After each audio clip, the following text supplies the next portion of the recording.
When you sit and really think about it, is there a difference between giving up and moving on? Because to me, I think that there is a difference. And I'm going to give an example from my life to kind of make my argument. So I was young and dumb. I was married with 4 kids by the time I was 24 years old. We were both young and dumb. One of us a lot more dumb than the other, but I won't point any fingers. But the relationship was just straight dog shit. She had a messed up past. I had a chaotic, messed up past. Neither of us had healed from things that we probably should have before jumping into a marriage and bringing babies into the world. And the entire time we were together, it was just fight after fight, just straight toxic.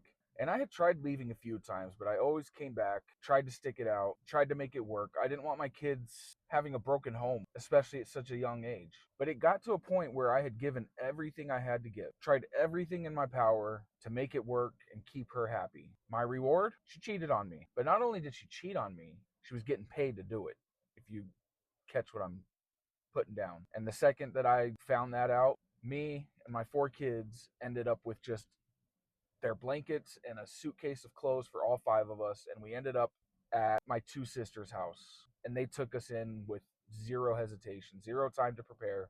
And that was the day that me and my kids' new life had started.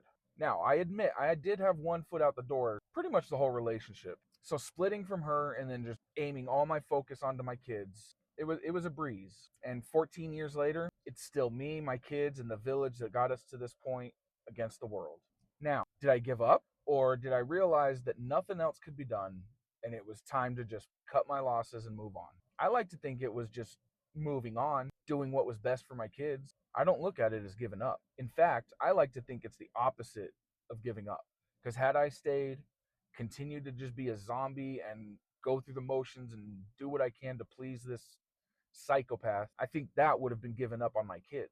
Sometimes even when it looks like you're giving up to the rest of the world, moving on is the right choice. But my opinion is based on my situation. So I'd love for you to chime in. Is there a difference between giving up and moving on?